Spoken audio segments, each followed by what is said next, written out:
Welcome to today's Worry Was a Book Club, where we're doing something a little bit different. Usually here we share books and stories that help connect children and their grown-ups together, stories that spark imagination or conversation or emotional connection.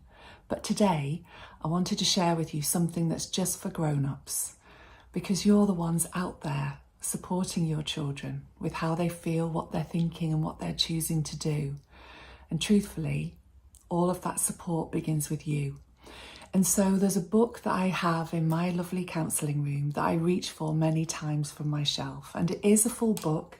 It's called The Invitation by Oriah Mountain Dreamer. But it begins with a poem.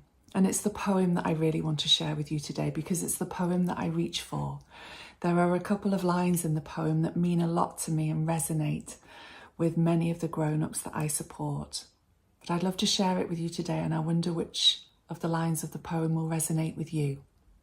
So I don't know where you are or what you're doing, but I wonder if you've got time to make yourself a nice drink. For me, it would be a nice hot cup of tea.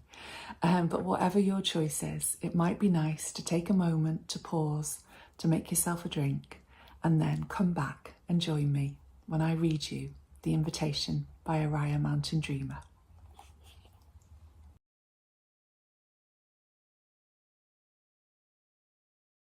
Is that you ready? Here we go. The Invitation by Oriah Mountain Dreamer. It doesn't interest me what you do for a living. I want to know what you ache for, and if you dare to dream of meeting your heart's longing. It doesn't interest me how old you are. I want to know if you will risk looking like a fool for love, for your dream, for the adventure of being alive. It doesn't interest me what planets are squaring your moon.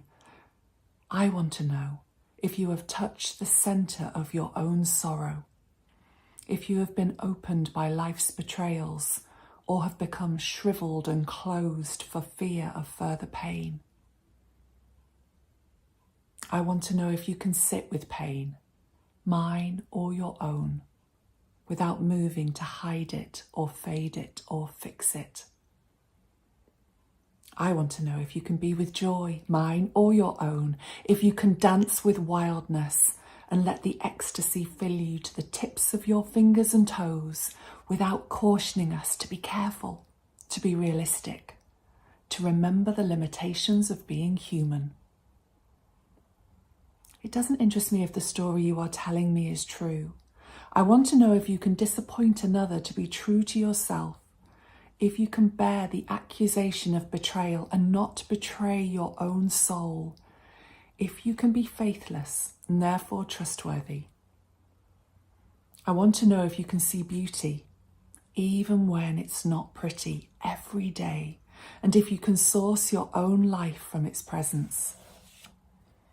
I want to know if you can live with failure, yours and mine, and still stand on the edge of the lake and shout to the silver of the moon, yes. It doesn't interest me to know where you live or how much money you have.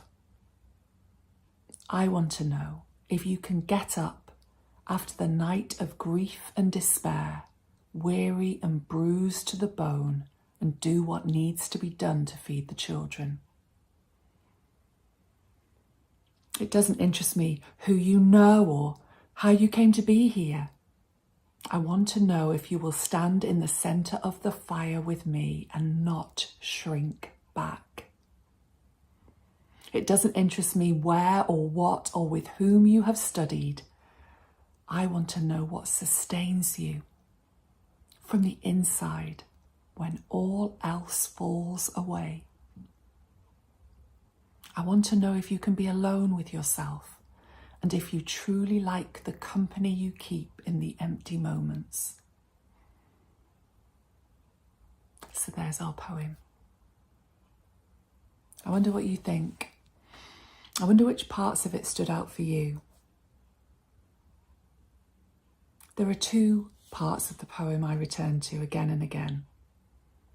The first one, I want to know if you can sit with pain, mine or your own, without moving to hide it or fade it or fix it. I wonder what your response is to that. That's a big one. And the second one, I want to know if you can get up after the night of grief and despair, weary and bruised to the bone, and do what needs to be done to feed the children. That's such a lot to be able to do that. And I sit with so many adults who do just that and don't notice it and don't celebrate it in themselves and don't even see it as something to be celebrated. I wonder if you can take a moment to think about you in that and celebrate it in you. Breathe in deep and offer yourself a sincere and gentle thank you for being the one that does just that. And then finally, I suppose there's a question posed at the end of the poem. Can you be alone with yourself and truly like the company you keep in the empty moments? I wonder what you think of that. There's lots to think about in this. I'd love you to share your thoughts with me. But for now, I'm sending you lots of wellbeing wishes from me, Amy, the Worry Wizard. We'd love a thumbs up, you to hit that subscribe button, ring our notification bell, visit theworrywizard.com, and let's help children's wellbeing shine together.